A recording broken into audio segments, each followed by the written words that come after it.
तो नमस्कार, मैं डॉक्टर सुबोध चतुर्वेदी हूं और ये प्लेटफॉर्म है क्लिनिकल गुरुजी का, जिस पर कि हम 5 दिनों की आईसीयू की पाठशाला कर रहे हैं। पाठशाला क्यों? क्योंकि हिंदी में है। आईसीयू क्यों? क्योंकि हम 5 दिनों में क्रिटिकल केयर की वो चीजें पढ़ेंगे जो आपको किताबों में नहीं मिलती, जो आपको टीचर नहीं पढ़ाते। कल हमने ईसीजी में एसटी और टी पढ़ा, ऐसा पढ़ा कि जो किताब में नहीं लिखा है, किताब में लिखा है पर छुपा हुआ है, और हम उसे अलग तरीके से सीखे। आज हम वेंटिलेटर पे बात करेंगे और कुछ उल्टी ही बातें करेंगे। मुझे लगता है कि आपको मजा आएगा। शुरू करते हैं। डॉक्टरों को जो आम जनता है वो कसाई कहती है, बुरा नहीं मानना पर कहती है। कहते हैं कि साहब ये तो मार ही डालते हैं इंसान को, और इनने तो क्या वेंटिलेटर पे रखने का इनको शौक है, और मरीज को वेंटिलेटर पे डाला तो पेशेंट मर ही जाएगा। जब करीब 20 साल पहले, हाँ 20 साल तो हो गए, जब 20 साल पहले मैंने आईसीयू करना शुरू किया था, तब जमाना लगभग यही था कि जो वेंटिलेटर पे जाता था तो उसके घर वाले बेचारे वो ढूंढ लेते थे कि हाँ सिर मुड़वाने पड़ेंगे अपने को। और तब से अब तक चीजें बहुत बदली हैं, पर कोविड के दौरान हमने देखा कि अब भी लगभग वैसी की वैसी स्थिति है। जब स्पेशली जो छोटे आईसीयूज देखे जाएं, छोटे शहरों के टियर 2 सिटीज के छोटे छोटे 50 बेड के सेटअप में आज भी वही बात है कि जो पेशेंट वेंटिलेटर पे जाता है वो वापस नहीं आता। या तो इंट्यूबेट होते होते चला जाता है, या आप उसको 24-48 घंटे से ज्यादा वेंटिलेट नहीं कर पाते, या तो उसको वैप हो जाएगा, सेप्सिस हो जाएगा, दे डोंट सर्वाइव समहाउ। तो आज की इस कहानी में हम सिर्फ इतना समझने की कोशिश करेंगे कि हम अपनी तरफ से क्या क्या कर सकते हैं कि हमारा पेशेंट टेबल पे यानी कि वेंटिलेटर पे आईसीयू में न मरे। क्योंकि होती है गड़बड़े वेंटिलेटर में, होती है कुछ ना कुछ गड़बड़ की जिसमें पेशेंट का वेंटिलेटर अलार्म देता है और हमें समझ में ही नहीं आता और हम उसको मैनेज नहीं कर पाते। तो आज हम सीधे बिना किसी बैकग्राउंड के सीधे कहानी पे जंप करेंगे कि आपने एक पेशेंट को लिया, आपने उसे इंट्यूबेट किया। जहां तक इंट्यूबेशन की बात है, इंट्यूबेशन में भी बहुत सारी गड़बड़े होती हैं कि आप ट्यूब डाल रहे होते हैं, उसमें बहुत सारे लोग मर जाते हैं। आपके ट्यूब डालते ही 5 मिनट में बहुत सारे लोग मर जाते हैं। पर ये सारी बातें मैं गुरुवार के दिन अपनी स्पेशल क्लास में पढ़ाऊंगा, जब मैं इंट्यूबेशन सिखाऊंगा कि कैसे इंट्यूबेट करना, कैसे हैंडल करना, कैसे लैरिंगोस्कोप को पकड़ना, वो सारी चीजें चौथे दिन सिखाऊंगा। उसमें आने के लिए आपको एग्जाम देनी पड़ेगी। अभी इंट्यूबेशन के बाद की बात करते हैं। तो आपने पेशेंट को इंट्यूबेट किया और इंट्यूबेट करके आपने उसे वेंटिलेटर पर डाल दिया, 500 का टाइडल वॉल्यूम रखा और रेस्पिरेटरी रेट भी रख दी कुछ 10-15-20 की। अब सब चीजें ठीक चल रही हैं, लेकिन थोड़ी ही देर में आप देखते हो कि ठीक चलते चलते अचानक पेशेंट का एयरवे प्रेशर बढ़ जाता है, और अच्छा खासा बढ़ जाता है कि जो पहले 15-20 चल रहा था वो अब 40 के ऊपर चला, और आपका वेंटिलेटर अलार्म देना शुरू करता है, high P peak, high P peak. ठीक है, आपका पेशेंट ठीक चल रहा था, इंट्यूबेटेड था, बढ़िया, आधे घंटे से 2 घंटे से चल रहा था, और अचानक उसका एयरवे प्रेशर बढ़ गया और वेंटिलेटर ने अलार्म दिया कि हाई पी पीक, यानी कि हाई एयरवे प्रेशर। अब आप मुझे बताओ कि ये क्या हो सकता है? हाई पी पीक आ गया, क्यों हुआ? चैट बॉक्स में बताओ मुझे।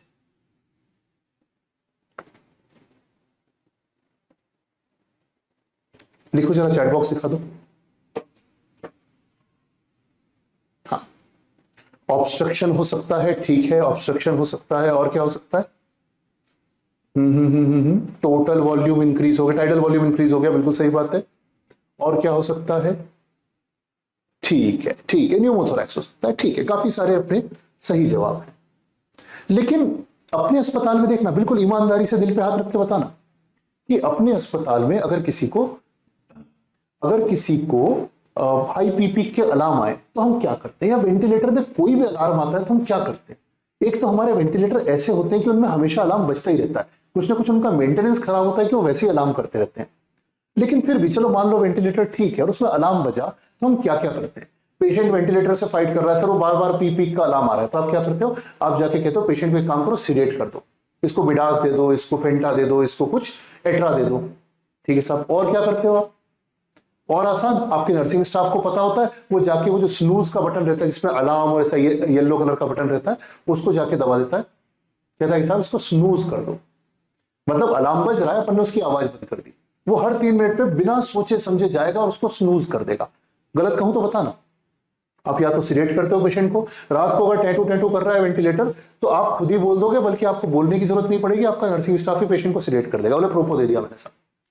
दूसरा आप क्या करोगे, आप स्नूज कर दोगे अलार्म को, हर 2-2 मिनट में स्नूज करते रहोगे। जो सबसे जूनियर स्टाफ होगा उसको खड़ा कर दोगे, नर्सिंग स्टाफ को, कि जैसे ही आवाज करे इसको चुप कर देना।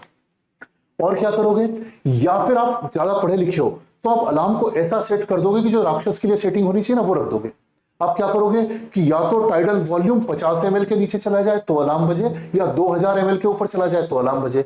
भैया इस जीवन में तो नहीं बजेगा। फिर क्या कर दोगे, रेस्पिरेटरी रेट अगर 4 से कम हो जाए तो अलार्म बजाना, नहीं तो 55 से ज्यादा हो जाए तो अलार्म बजाना। कब बजेगा भाई ऐसा अलार्म? या पीक प्रेशर 65 के ऊपर चला है, 65 के ऊपर तो फेफड़े फट जाएंगे। हम अलार्म्स को ऐसा सेट करें, यही कहिए हम अपने कार्डियक वाले मॉनिटर में भी करते हैं कि हार्ट रेट 200 के ऊपर जाए तो अलार्म देना, सैचुरेशन 70 के नीचे जाए तो अलार्म देना। तो जब तक अलार्म बजता है तब तक पेशेंट बज चुका होता है। तो हम हमेशा यही गलतियां करते हैं अलार्म के रिस्पॉन्स। तो फिर करना क्या है सर ये बताओ। हाँ समझाता हूं। करना यह है कि अगली बार जब अस्पताल जाओ ना तो वेंटिलेटर को ऑन करना, और ऑन करके उसकी अलार्म की स्क्रीन देखना। अलार्म की भी एक सेटिंग होती है वेंटिलेटर में, वो देखना। और जितने भी आपने वैल्यू सेट किए पेशेंट के, उनसे 20% के रेंज में अलार्म सेट कर देना। नहीं समझे? आपने टाइडल वॉल्यूम रखा है 500 का, तो 500 का 20% कितना हुआ? 400 या 600। 500 का 20% कितना हुआ? 100। तो या तो 100 नीचे जाए, यानी 400 से नीचे टाइडल वॉल्यूम जाए तो अलार्म बजे, या 600 से ऊपर जाए तो अलार्म बजे। 20% of what you have set should be the alarm. आपने रेस्पिरेटरी रेट 15 रखी है, तो अगर 20 के ऊपर जाए तो अलार्म बजे, यदि 10 के नीचे जाए तो अलार्म बजे। तो आपको जितनी सेटिंग्स हैं, अभी पेशेंट का पीक प्रेशर 32 आ रहा है, तो 36-38 के ऊपर अलार्म बज जाए या 24 के नीचे अलार्म बज जाए। आपने जो भी पेशेंट की वेंटिलेटरी सेटिंग्स रखी हैं उससे 20% की रेंज में आपके अलार्म्स होने चाहिए। सिर्फ इतनी भी चीज सीख जाओ तो शायद कोई बच जाएगा कभी।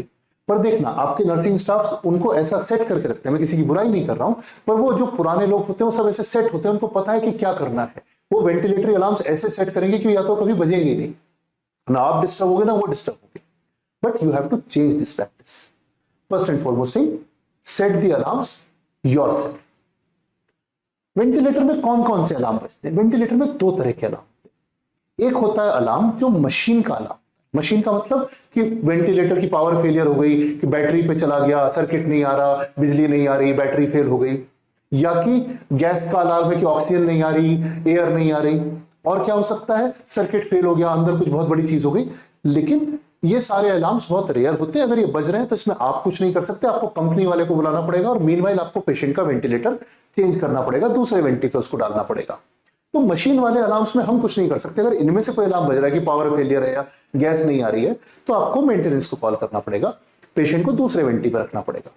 लेकिन जो पेशेंट के अलार्म्स हैं वो आपको सीखने हैं। या तो ये अलार्म्स होते हैं प्रेशर अलार्म्स, कि पीक प्रेशर हाई जा रहा है, या जाएंगे कि पीक प्रेशर बहुत कम जा रहा है, या होंगे कि टाइडल वॉल्यूम डिलीवर नहीं हो रहा है, या होंगे कि पेशेंट और वेंटिलेटर में फाइट हो रही है, सिंक्रनी के अलार्म।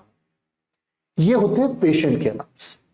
पर एक बड़ी गड़बड़ है कि जो वेंटिलेटर है या वेंटिलेटर के जो अलार्म्स है ना, वो भी घर में जैसे छोटा बच्चा होता है, छोटा बच्चा मतलब नियोनेट या इन्फेंट, उसके जैसे होते हैं। अब नियोनेट के साथ क्या दिक्कत है कि उसको भूख लगेगी तो वह, अगर उसको पॉटी आएगी तो भी वह, उसको पेट में दर्द होगा तो भी वह, वो उसकी आवाज फिक्स्ड है, उसको चाहे कुछ भी हो जाए वो वह ही करेगा।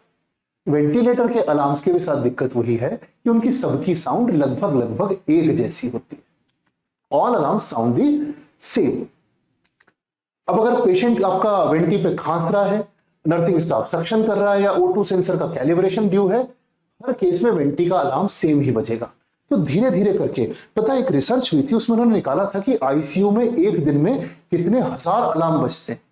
एक 10 बेड के आईसीयू में, जिसमें 10 मॉनिटर लगे हैं और मान लो 10 वेंटिलेटर लगे हैं, कुछ सिरिंज पंप्स लगे हैं, यू कैन नॉट इमेजिन कि कितने हजार अलार्म एक दिन में बजते हैं। तो धीरे धीरे करके आपका स्टाफ और आप लोग उन सारे अलार्म्स के प्रति इम्यून होते जाते हो, आप जोन आउट करते जाते हो, आपके दिमाग में वो अलार्म जाना बंद हो जाते हैं, आपके कान में वो अलार्म बजना बंद हो जाते हैं। इसलिए मेक श्योर कि आपके वेंटिलेटर्स इतने सेट हों कि उनके अलार्म बजें। तो आपको करना क्या है सर, आप तो ये समझाओ, आप तो झिला रहे। तो ठीक है, अगली चीज ये करनी है कि अपने अस्पताल में, बहुत सारे लोग ऐसे भी हैं जिनके अपने खुद के अस्पताल हैं या वो अस्पताल में अच्छी पोजीशन रखते हैं, अपने वेंटिलेटर का एक एनुअल मेंटेनेंस कॉन्ट्रैक्ट ले लें। मतलब कंपनी वाले से अंडरस्टैंडिंग रखें कि भैया इसको साल में एक बार आके चेक कर जाया कर। अपने नर्सिंग स्टाफ को ट्रेन करवाएं वो उस कंपनी से, वो कंपनियां खुशी खुशी करती हैं जिस भी कंपनी से आपने वेंटिलेटर खरीदा है, और उन्हें सिखाएं कि ये अलार्म बजा तो इन्फॉर्म करना। जैसे अभी वो मैडम कह रही थी ना कि मैंने अपने टेक्नीशियंस को सिखाया कि भैया ईसीजी में अगर ये ऐसा ऐसा हो रहा हो तो मुझे इन्फॉर्म करना। वैसे ही अपने नर्सिंग स्टाफ को सिखाएं कि अगर अलार्म में ये आ रहा हो तो मुझे इन्फॉर्म कर देना। और क्या करना है कि उनको सिखाना है कि कभी भी किसी अलार्म को म्यूट नहीं करना है। म्यूट करो लेकिन पहले इन्फॉर्म करो कि सर ये अलार्म आ रहा है, क्या करूं। Alarms are not to be muted. ये आपके सुबह के सोने के अलार्म नहीं कि 15 मिनट बाद उठ जाएंगे, 15 मिनट में तो बहुत देर हो जाएगी। ठीक है सर, आप तो जबरदस्ती की ज्ञान पेल रहे हो, काम की चीज समझाओ। ठीक है, तो हमारा वही जो पेशेंट था जिसको हमने इंट्यूबेट किया था और उसको हाई पी पीक का अलार्म बज रहा था, उसका सैचुरेशन भी कम हो रहा था।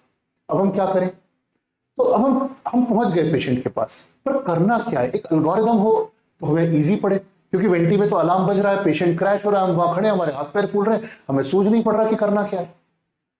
तो मैं कोशिश करता हूं कि आपको एक सिस्टम सिखाऊं कि जब कभी पेशेंट का अलार्म बज रहा है तो आपको क्या करना है। ठीक, तो आपका पेशेंट जुड़ा हुआ है एक ट्यूब से, एंडोट्रेकियल ट्यूब। वो एंडोट्रेकियल ट्यूब जुड़ी है एक वेंटिलेटर सर्किट से, वो सर्किट जुड़ा है एक मशीन से। अब आपके पेशेंट में ये अलार्म बजा, आप सबसे पहले क्या करोगे, किसको चेक करोगे? मैं आपको ऑप्शंस देता हूं, आप मुझे बताना। तो आपका पेशेंट कनेक्टेड है ट्यूब से, ट्यूब कनेक्टेड है वेंटी से। अब आप किस सीक्वेंस में चेक करोगे? ए ऑप्शन है पेशेंट फिर ट्यूब फिर वेंटी, या ट्यूब पेशेंट वेंटी, या वेंटी ट्यूब पेशेंट, या ट्यूब वेंटी पेशेंट। जरा देख के मुझे बताओ, मुझे ऑप्शंस लिख के बताओ।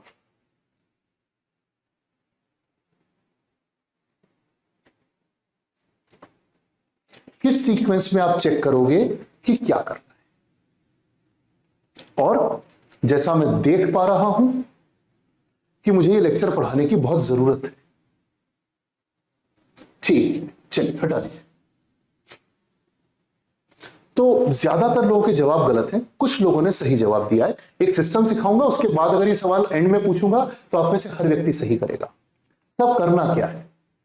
जब भी कभी पेशेंट का वेंटिलेटर पे अलार्म बजे, सबसे पहला काम क्या करना है? जाओ और FiO2 को 100 कर दो। सबसे पहले पेशेंट को 100% ऑक्सीजन दे दो, कुछ नहीं बिगड़ता उससे। कुछ भी गड़बड़ होगी तो सबसे पहले ऑक्सीजन तो पहुंचे। तो first thing you have to do is to go and just set the FiO2 to 100%। फिर उसके बाद चेक करो पेशेंट को। फिर उसकी अगली स्टेप में चेक करो कि ट्यूबिंग में कोई किंक तो नहीं है, मतलब ET ट्यूब में पेशेंट ने दांत से दवा तो नहीं रखी है, या कोई लीक तो नहीं है। फिर चेक करो वेंटिलेटर की स्क्रीन को कि ग्राफिक्स कैसे चल रहे हैं और बाकी की सेटिंग्स क्या चल रही हैं। हाँ, हैविंग सेड दैट, मैंने वेंटिलेटर ग्राफिक्स पढ़ाने के लिए YouTube पे, ऑब्वियसली फ्री में, YouTube पे एक पूरी सीरीज बना रखी है। उसमें मैंने करीब 6 लेक्चर्स डाल रखे हैं जिसमें वेंटी के ग्राफ समझाए और बहुत अच्छे समझाए हैं, और ऑब्वियसली फ्री है। एक बार मैं आकाश एक लिंक डाल दो तो मैं अपनी YouTube का, हाँ YouTube पे आप क्लिनिकल गुरुजी सर्च करोगे तो भी मिल जाएगी। वो 6 लेक्चर्स हैं, करीब 20-20 मिनट के, जरूर देखना उनको। ऑडियो जो भी म्यूट कर दे भाई, उधर कोई ऑन है? हाँ ठीक है। तो वेंटिलेटर के ग्राफ्स चेक करेंगे और इस सीक्वेंस में काम करेंगे। तो सबसे पहले क्या करोगे आप? अब सीख गए पिछले MCQ का आंसर। यदि मैं फिर से पूछूं तो क्या आंसर बनेगा कि सबसे पहले FiO2 100 करेंगे, फिर पेशेंट को देखेंगे, फिर ट्यूबिंग को देखेंगे, फिर वेंटी पे जाएंगे। ठीक, तो पेशेंट में क्या देखो, और इसका रीजन है कि प्रॉब्लम मोस्टली पेशेंट के साथ होती है। मान लो आप वेंटिलेटर से चेक करते करते आए और आपका पेशेंट ट्यूब को दांत से चबाए हुए था, तो आपने बहुत बड़ी चीज मिस कर दी। तो सबसे पहले क्या करोगे? पेशेंट के पास जाओगे और पेशेंट को देखोगे। पेशेंट में क्या देखोगे कि वो कॉन्शियस है कि नहीं है, वो गैस्प तो नहीं कर रहा, वो फाइट तो नहीं कर रहा, उसका चेस्ट राइज कर रहा है कि नहीं कर रहा है, मतलब ये वेंटिलेटर हवा फेंक रहा है कि नहीं फेंक रहा है। Getting it? सबसे पहले क्या करोगे, पेशेंट को देखोगे कि कॉन्शियस है कि नहीं। ऐसा नहीं कि पेशेंट अनकॉन्शियस हो गया, आपका पेशेंट मान लीजिए पहले कॉन्शियस था, वेंटी पे अच्छा ब्रीथ कर रहा था, सडनली उसको न्यूमोथोरैक्स हुआ, हाइपोक्सी हुआ, कोलैप्स हुआ और क्रैश हो गया। तो आपको देखना है कि उसकी कॉन्शियसनेस है कि नहीं है, गैस्प कर रहा है क्या। वेंटी पे भी पेशेंट गैस्प करता है, हाँ, वेंटी पे पेशेंट को एयर हंगर होती है, यदि उसको प्रॉपर फ्लो नहीं मिलता तो वेंटी पे भी पेशेंट गैस्प करेगा। फिर पेशेंट अगर वेंटी से फाइट कर रहा है बहुत, और देखोगे कि उसका चेस्ट राइज हो रहा है कि नहीं हो रहा है, ठीक। फिर क्या करेंगे, एक सेकेंड, तो आपने लुक, लिसन एंड फील करना है, जैसे अपन एसीएलएस में बीआरएस में करते हैं ना। तो लुक में आपने देखा कॉन्शियसनेस वगैरह, लिसन में आप क्या करेंगे कि ब्रेथ साउंड्स आ रही है कि नहीं, या कहीं गर्गलिंग साउंड तो नहीं आ रही। कई बार ट्यूब आधी बाहर आ गई होती है और उसके कारण कुछ गड़गड़ की आवाज आती है थ्रोट से, ठीक। तो आपने लुक में देखा consciousness, gasping, agitation, chest rise. आपने हियर में सुनी ब्रेथ साउंड्स आ रही है कि नहीं आ रही हैं, और गर्गलिंग तो नहीं है, ठीक। अब हम एक सीक्वेंस में काम कर रहे हैं, ऐसा नहीं कि अलार्म बज रहा है तो हम पैनिक हो गए कि हाय हम क्या करें। हमें पता है कि हम पेशेंट के पास जाएंगे, कॉन्शियस है कि नहीं है। अगर कॉन्शियस नहीं है तो समझो कि ऐसा तो नहीं कि कुछ कोलैप्स हो गया है, कुछ और रीजन तो नहीं है, गैस्प कर रहा है तो समझो कि कहां प्रॉब्लम आ रही है, एजिटेशन है, चेस्ट राइज है, क्या है। देन ऑस्कल्टेट करो, स्टेथो लगा के सुनो। अगर उस साइड सब ठीक है, यहां तक की सारी चीजें ठीक है, तो अगली स्टेप पे जाएंगे।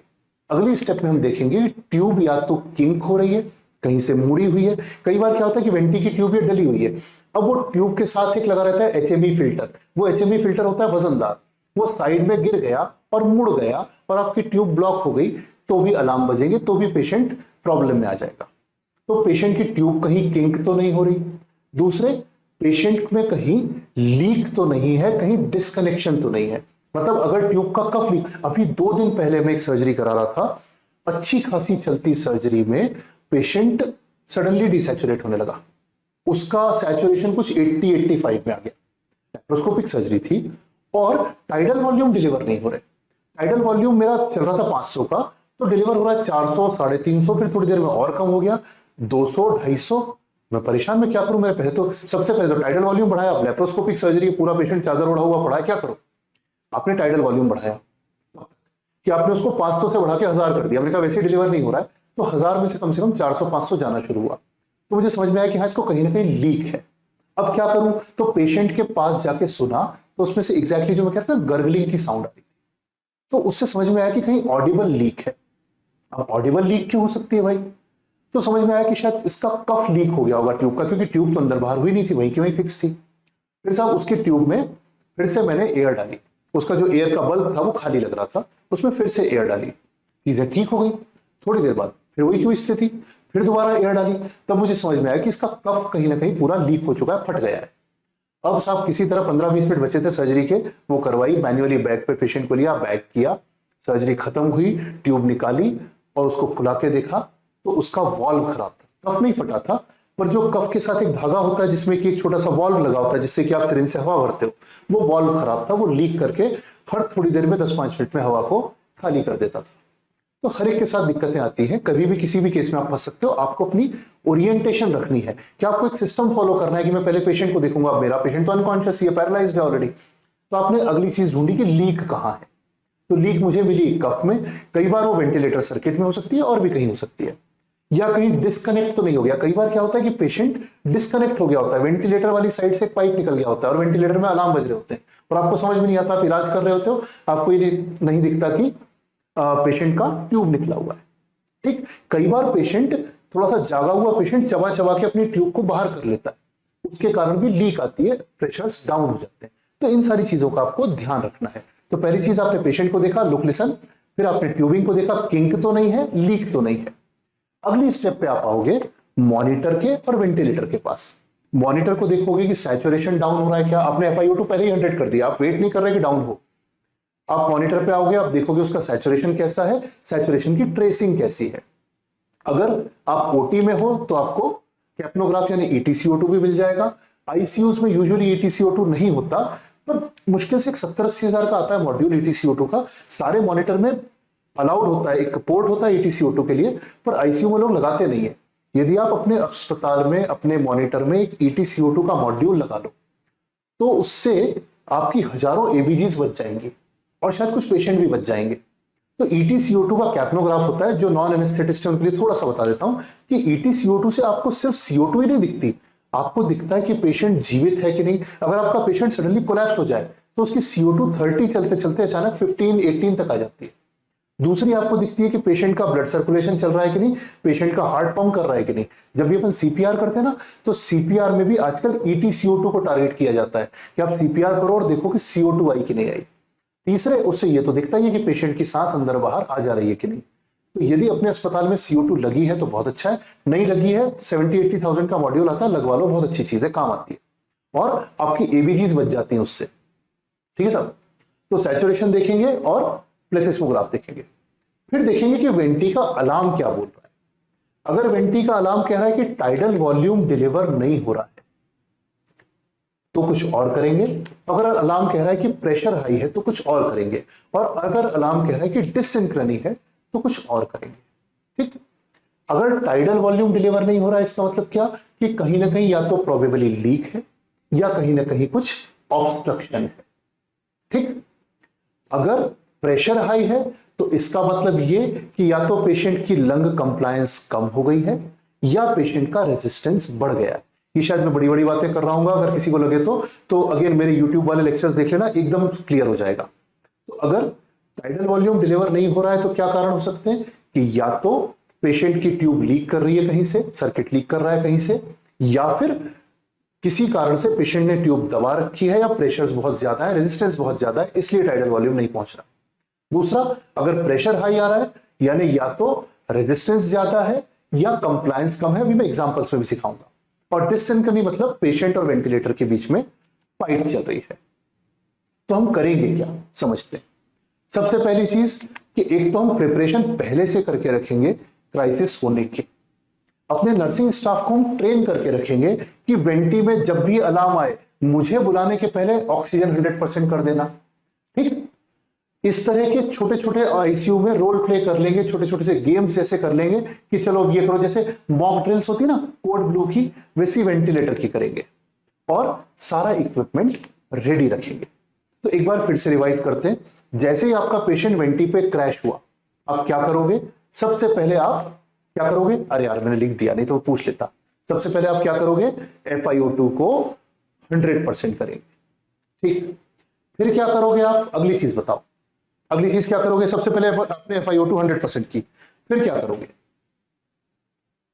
Chat box. Very good. Check the patient. एक किसी ने लिखा है कि वेंटिलेटर मोड्स पढ़ा दो। वेंटिलेटर मोड्स भी मैंने यूट्यूब पे पढ़ा रखे हैं, शायद नहीं, यूट्यूब पे ग्राफ्स हैं। वेंटिलेटर मोड्स मैंने वेंटिलेटर कोर्स में पढ़ा रखे हैं। ठीक है, नहीं मोड्स का भी एक लेक्चर है यूट्यूब पे, है, देख लेना। ठीक है, पेशेंट को चेक करेंगे। क्या चेक करेंगे? चेस्ट राइज हो रहा है कि नहीं और ऑस्कल्टेट करेंगे।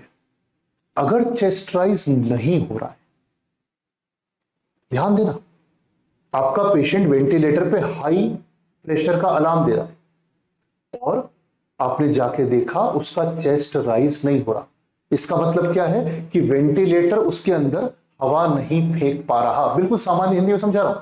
अगर पेशेंट का चेस्ट राइज नहीं हो रहा मतलब वेंटिलेटर से हवा पेशेंट में नहीं जा रही। ऐसे में क्या करेंगे? कोई आइडिया देगा? किसी को पता है क्या करना है?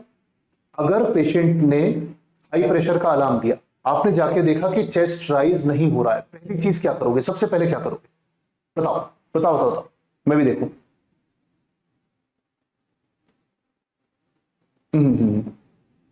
किसी ने लिखा नहीं नहीं नहीं नहीं नहीं नहीं नहीं, चलो हटो। देखो पेशेंट को तो आपने पहले ही चेक कर लिया, उसी में तो आपने देखा कि उसका चेस्ट राइज नहीं हो रहा है। अब अगर चेस्ट राइज नहीं हो रहा है तो हम क्या करेंगे? सबसे पहले हम वेंटिलेटर को करेंगे डिस्कनेक्ट और लाएंगे एक अंबू और अंबू दबा के देखेंगे। ठीक। तो आपने पेशेंट को किया डिस्कनेक्ट और आप ले आए एक अंबू बैग। अंबू बैग से आपने कनेक्ट किया और दबा के देखा। आपने देखा कि पेशेंट में हवा अंबू से जा रही है कि नहीं।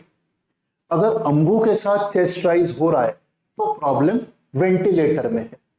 अगर अंबू के साथ भी चेस्ट राइज नहीं हो रहा है तो प्रॉब्लम पेशेंट में है। या तो उसकी ट्यूब ब्लॉक हो रही है या उसने ट्यूब दांत से चबा रखी है या ट्यूब में कहीं कोई सिक्रीशन फंसे हुए हैं, कोई म्यूकस प्लग फंसा हुआ है। सिंपल चीज है पर जान बचेगी। ठीक है, आपने पेशेंट को देखा, हाई प्रेशर अलार्म बजा, आप पेशेंट के पास आए, आपने FiO2 100 करी, आपने पेशेंट को देखा, आपने देखा कि उसका चेस्ट राइज नहीं कर रहा है, तुरंत आपने सबसे पहले वेंटी डिस्कनेक्ट किया, एक अंबू लगाया और वेंटिलेट करना शुरू किया। यदि आप प्रैक्टिस में हो तो आपको अंबू दबाने से समझ में आ जाता है कि अंदर क्या चल रहा है। अगर अंबू से हवा अच्छे से जा रही है मतलब प्रॉब्लम मशीन में थी, अगर अंबू से भी हवा नहीं जा रही है मतलब प्रॉब्लम पेशेंट में है। Easy, right? आया समझ में? अगर लिखा आया हो तो लिखो आया।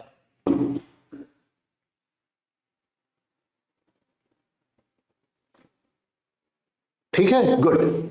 तो सबसे पहले वेंटी को डिस्कनेक्ट करेंगे और लिखेंगे और करेंगे अंबू।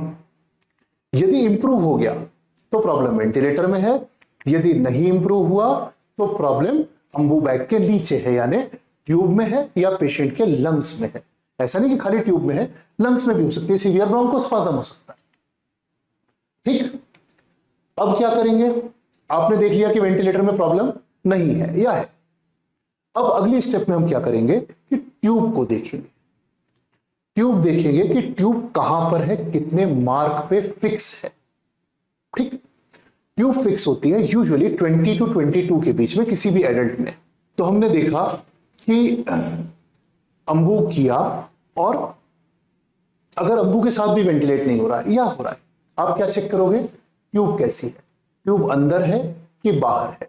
तो ट्यूब को आपने चेक किया कि ट्यूब ज्यादा अंदर तो नहीं है, ट्यूब ज्यादा बाहर तो नहीं है। अगर बाहर है तो लीक आएगी, ज्यादा अंदर है तो क्या होगा कि आपका ब्रोंकस जाके, आपका ट्रेकिया जाके दो हिस्सों में डिवाइड होता है, एक राइट मेन और एक लेफ्ट मेन ब्रोंकस। अगर आपकी ट्यूब ज्यादा अंदर है, मान लो 21-22 की जगह 26, 27, 28 पे फिक्स्ड है, तो एक ही लंग वेंटिलेट हो रहा है, उसमें भी हाई प्रेशर अलार्म आएगा।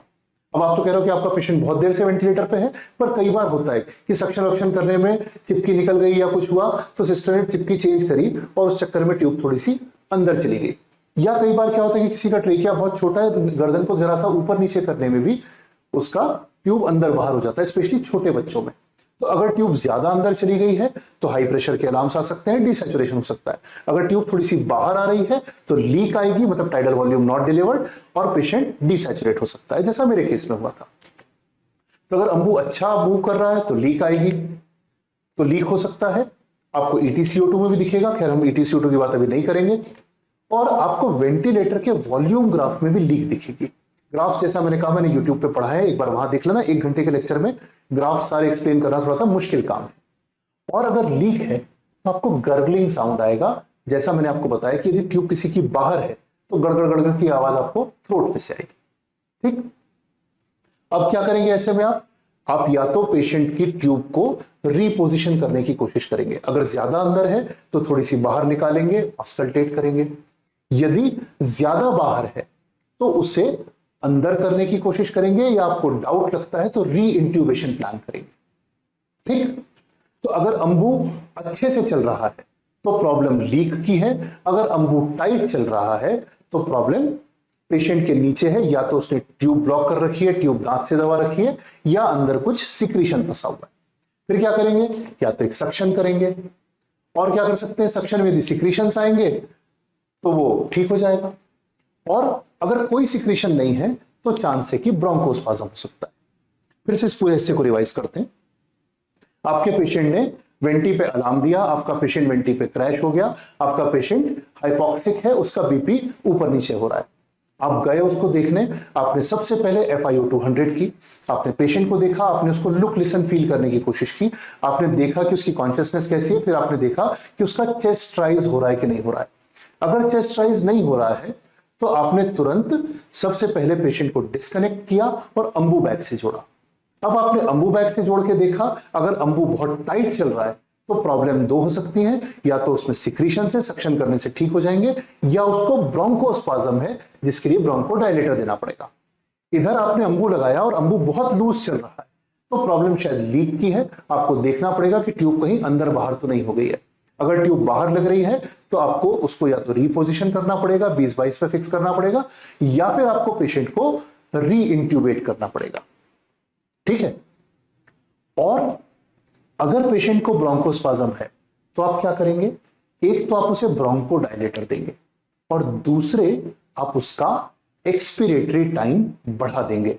अब जरा मुझे ज्ञानी लोग इसमें लिख के बताएं कि एक्सपिरेटरी टाइम कैसे बढ़ाएंगे। मुझे चैट बॉक्स में लिख के बताएं। पेशेंट के दो टाइम होते हैं रेस्पिरेटरी साइकिल में, एक इंस्पिरेटरी टाइम और एक एक्सपिरेटरी टाइम। ठीक है, आई ई रेशियो होता है ना, तो उसमें एक्सपिरेटरी टाइम को कैसे बढ़ाया जा सकता है, मुझे लिख के बताएं। ठीक है, 1:2 तो होना चाहिए, अच्छी बात है। और लिखो। ठीक है ठीक है ठीक है ठीक है। इसको बढ़ाएं कैसे? गुड, ठीक है ठीक है। Make it 1:3, very good. Expiratory time बढ़ाने के 2 या 3 तरीके हैं। एक तो पेशेंट का रेस्पिरेटरी रेट कम कर दिया जाए। अगर आप उसका ओवरऑल रेस्पिरेटरी रेट कम कर दोगे तो उसमें उसका एक्सपिरेटरी टाइम बढ़ जाएगा। दूसरे, आपके वेंटिलेटर में भी एक नॉब होती है जिसको कि आईई रेशियो की नॉब कहते हैं, उससे भी आप उसको एडजस्ट कर सकते हो। तीसरा एक थोड़ा सा एडवांस तरीका है जिसमें कि आप वेंटिलेटर का फ्लो बढ़ा देते हो। अभी हम उसकी बात नहीं करेंगे, हम इस क्लास को थोड़ा सा बेसिक्स पे रखने की कोशिश करेंगे। तो अभी तक का पढ़ाया अगर समझ में आया हो तो लिखो आया, अगर नहीं आया हो तो स्पेसिफिक पॉइंट पूछो तो मैं उसको रिपीट कर दूं। आया, मैक्सिमम लोगों को आया। ठीक है, एक प्रश्न क्या था, विच specific bronchodilators should be given. आप नेबुलाइज करोगे, आप प्रेफरेबली करोगे नेबुलाइज लीवोसैल्बुटामॉल से। ठीक, क्यों? क्योंकि लीवोसैल्बुटामॉल टैकीकार्डिया नहीं करता। यदि आपका पेशेंट सीओपीडी टाइप्स का है तो आप उसे साथ में किससे करोगे, लिख के बताना। 2 चीजें होती हैं, एक होता है साल्बुटामॉल और एक होता है एट्रोपिन का रिश्तेदार, नाम बताओ मुझे, जिससे कि नेबुलाइज करते हैं। लिखो लिखो लिखो। इप्राट्रोपियम, शाबाश। तो हम पेशेंट का एक्सपिरेटरी टाइम बढ़ा देंगे। और कोई सवाल तो नहीं आया ना अभी तक? नहीं आया। ब्यूटी कॉर्ड, हाँ ब्यूटी कॉर्ड भी स्पार्क में। ठीक है, चल। तो आपने FiO2 बढ़ाई, पेशेंट को देखा, अंबू किया, अंबू में यदि टाइट है तो क्या करना, लूज है तो क्या करना।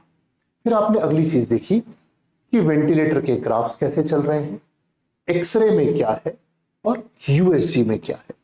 अगेन ये एडवांस चीजें हैं, 1 घंटे के लेक्चर में कवर नहीं करूंगा, पर फिर भी थोड़ा थोड़ा बता देता हूं। आपने वेंटी के ग्राफ्स में देखा, अगर हाई पी पीक अलार्म आ रहा है तो 2 चीजें हो सकती हैं।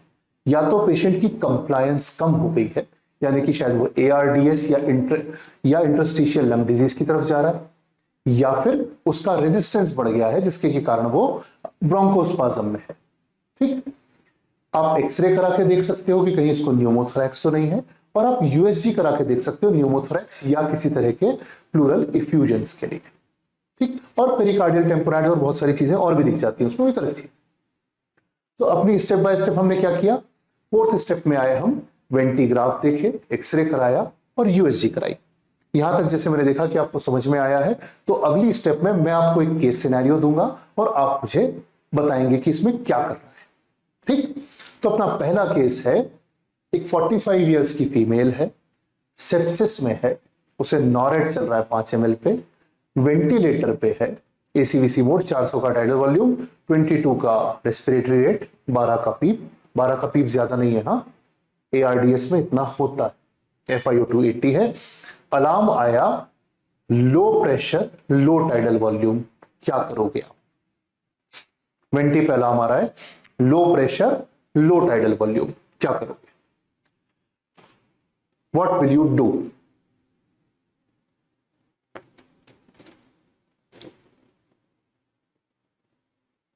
शाबाश, एक बच्चे ने सही लिखा। अरे अब बहुत सारों ने सही लिखा, गुड, ठीक है।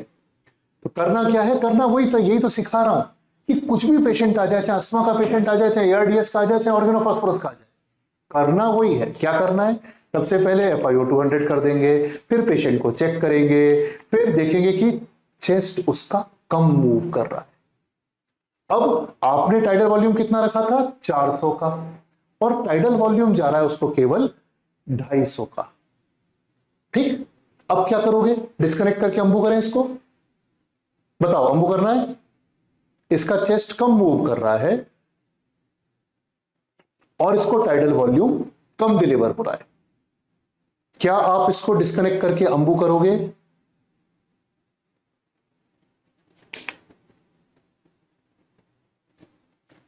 चलो, मैंने समझाया है, अब मैं उसका उल्टा समझाऊंगा।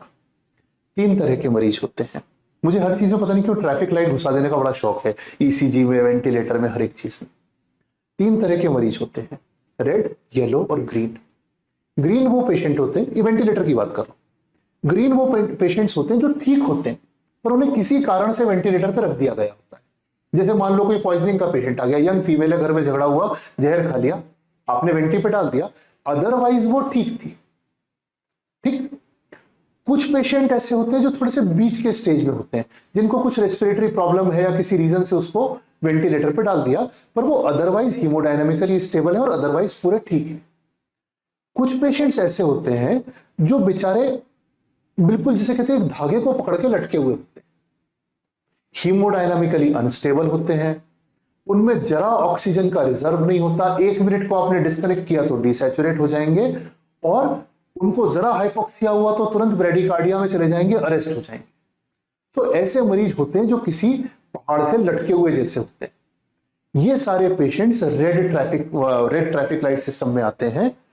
इस तरह के मरीजों को कभी भी डिस्कनेक्ट मत करो वेंटिलेटर से, क्योंकि ये सारे मरीज बेचारे मरते ही इसमें कि आपने डिस्कनेक्ट करके खूब गड़गड़ करके सक्शन किया और उतनी देर में वो बेचारा क्रैश हो गया।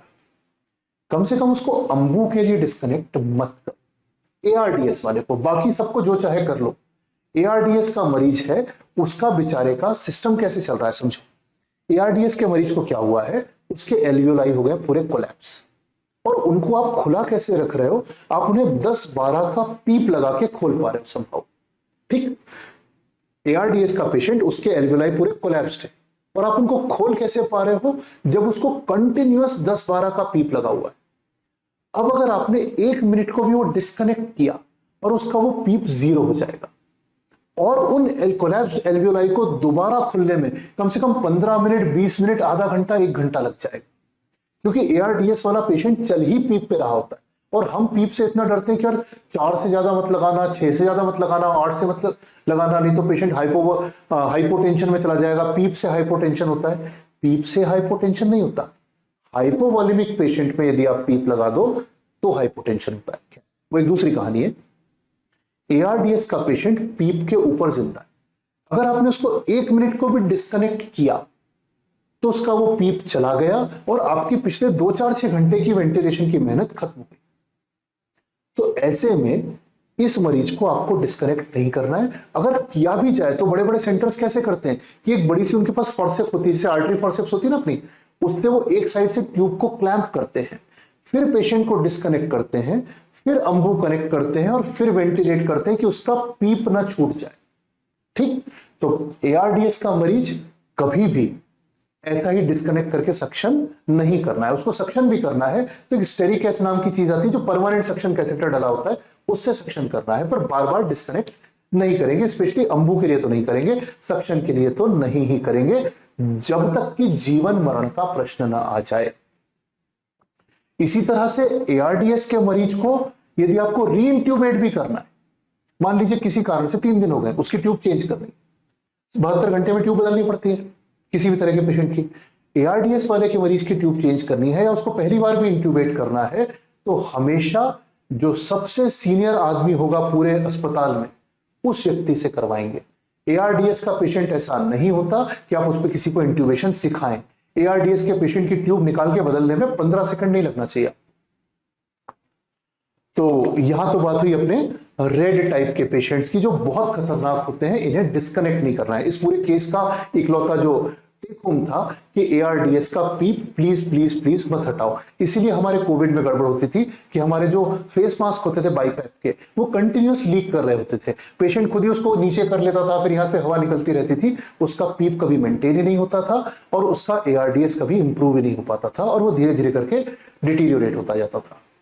तो पहला पेशेंट हमने रेड कैटेगरी का देखा कि जो बहुत कम फिजियोलॉजिकल रिजर्व के साथ जी रहा है, उसको यदि आपने जरा भी उसके साथ ऊंच नीच करी तो वो क्रैश हो जाएगा।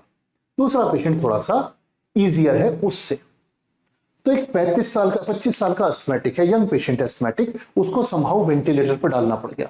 अस्थमैटिक को वेंटिलेटर पर डालने से बड़ा पाप नहीं है, क्योंकि अस्थमैटिक को वेंटिलेटर पर डाल के आप उसका जितना नुकसान कर रहे हो उतना फायदा नहीं कर रहे, पर ठीक है, मजबूरी में डालना पड़ गया, क्रैश हो गया था, आपने डाल दिया। अब वो चल रहा है एसीवीसी मोड पे, 400 का टाइडल वॉल्यूम, 16 का रेट, 5 का पीप, 60 की FiO2। अब यहां अलार्म कौन सा आया? हाई पीक पीक है और टाइडल वॉल्यूम डिलीवर नहीं हो रहा है।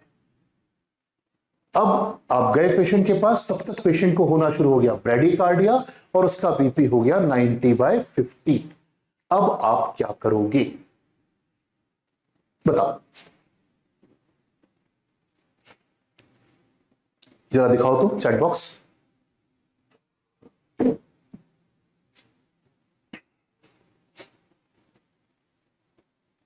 ये अच्छी बात है कि सबने सीख लिया कि सबसे पहले FiO2 100 करेंगे। ठीक है, गुड गुड गुड। फिर क्या करोगे बताओ? FiO2 100 कर देंगे और आइनोट्रोपिक ड्रग क्यों दोगे बेटा? ठीक है, चलो FiO2 पे टिकते हैं। तो ये येलो कैटेगरी का पेशेंट है जो हीमोडायनेमिकली ठीक है, 90/50 भी ओके है, उसका फिजियोलॉजिकल रिजर्व भी अच्छा है, वो ऐसा नहीं कि वो पहाड़ से लटका हुआ और गिर जाएगा, पर उसको हाइपोक्सिया जानलेवा हो सकता है। तो उसमें क्या करना है? करना वही का वही है, चाहे जो हो जाए। आपको सबसे पहले FiO2 100 करनी है, फिर पेशेंट को चेक करना है इस पेशेंट का चेस्ट कम मूव कर रहा है, ठीक, इसका टाइडल वॉल्यूम केवल 250 ml जा रहा है। अब क्या करें? इसको डिस्कनेक्ट करके अंबू करें कि नहीं करें बताओ?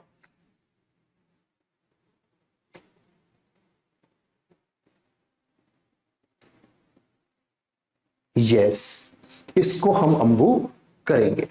अब इसकी भी कहानी आपको समझाता हूं।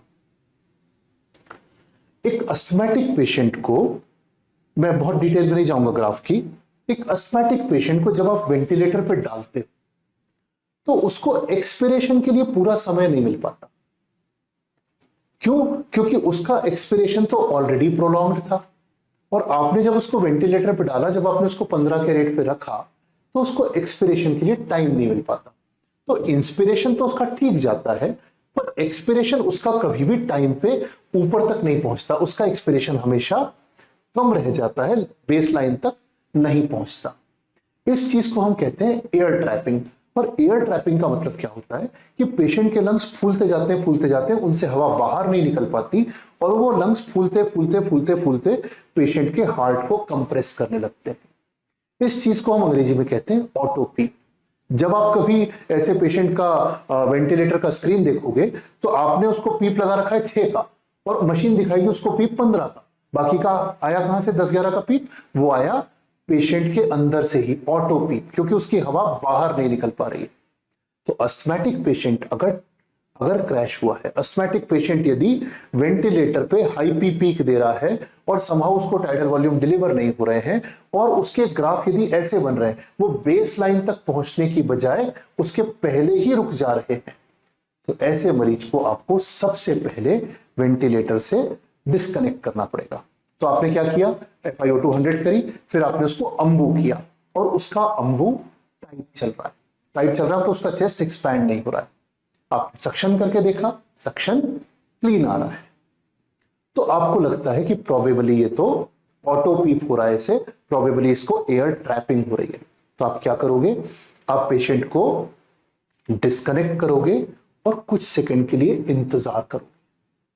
अगर किसी भी पेशेंट को वो जो ग्राफ मैंने दिखाया था वैसा आ रहा है, किसी भी पेशेंट को वेंटी पे ऑटो पीप जनरेट हो रहा है, पेशेंट डिसैचुरेट हो रहा है, उसका बीपी फॉल हो रहा है, तो सबसे बड़ा भला जो आप उसका कर सकते हो वो आप उसे डिस्कनेक्ट करो और 30 सेकंड के लिए खड़े हो जाओ। उसके अंदर से हवा का जोर का गश निकलेगा और धीरे धीरे करके वो सेटल हो जाएगा। तब आप उसे वेंटी पे दोबारा कनेक्ट करो और अब की बार उसका रेस्पिरेटरी रेट बहुत कम कर दो, 6, 7, 8 ऐसा कर दो। समहाउ उसका एक्सपिरेटरी टाइम बढ़ाओ, उसका रेस्पिरेटरी रेट घटा दो, उसका फ्लो इंक्रीज कर दो। तो ARDS में आप उसको कभी डिस्कनेक्ट नहीं करना चाहते, आपको डिस्कनेक्ट करना भी है तो आपको ट्यूब को पहले क्लैंप करना पड़ेगा, फिर अंबू कनेक्ट करना पड़ेगा, फिर उसको अंबू करना पड़ेगा। अस्थमा के पेशेंट को आपको वेंटी से डिस्कनेक्ट करना है, डिस्कनेक्ट करके 30 सेकंड को छोड़ देना है, जो अंदर हवा ट्रैप हो गई है उसको बाहर निकलने देना है, उसके बाद उसे दोबारा वेंटी से कनेक्ट करना है, लेकिन now with a decreased respiratory rate and increased expiratory time. मैं बहुत ज्यादा हैवी तो नहीं पढ़ा रहा हूं ना, मुझे ऐसा लग रहा है कि कुछ बाउंसर जिला रहा हूं। नहीं ना? ठीक है ना सब? अगर ठीक है तो लिख दो ठीक है। ठीक है ना? चलेगा ना? मुझे कई बार लगता है। ठीक है ठीक है ठीक है ठीक है ठीक है, चलेगा। तो दो तरह के केस देखे हमने, एक रेड देखा जो बिल्कुल जिसके पास कोई रिजर्व नहीं बचा है और वो तुरंत क्रैश हो जाएगा, एक येलो देखा जिसका हीमोडायनामिक्स ठीक है लेकिन हाइपोक्सिया उसके लिए लाइफ थ्रेटनिंग हो जाएगा। ऐसे व्यक्ति में क्या करना है? यदि यहां सक्शन क्लीन नहीं आता तो आप क्या करते? म्यूकस प्लग निकाल देते और पेशेंट ठीक हो जाता। लेकिन अम्बू टाइट था, सक्शन क्लीन था, तो आपको लगा कि ऑटो पीप है, आपने डिस्कनेक्ट किया, 10-15 सेकंड के लिए रोक दिया, फिर आपने एक्सपिरेटरी टाइम बढ़ाया, कैसे? रेस्पिरेटरी रेट को कम करके और वेंटिलेटर के फ्लो को बढ़ा के। अब तीसरे केस पे आते हैं जो हमारा आज का आखिरी केस है, अपनी क्लास को भी करीब 50 मिनट हो गए। 35 वर्षीय फीमेल है, ऑर्गेनोफॉस्फोरस पॉइजनिंग से आई है। ऑर्गेनोफॉस्फोरस से आपको समझ में आ जाना चाहिए कि मैं आगे क्या करवाऊंगा इसको। कोई लिख के बताएगा मुझे कि आगे क्या होने वाला है इसको?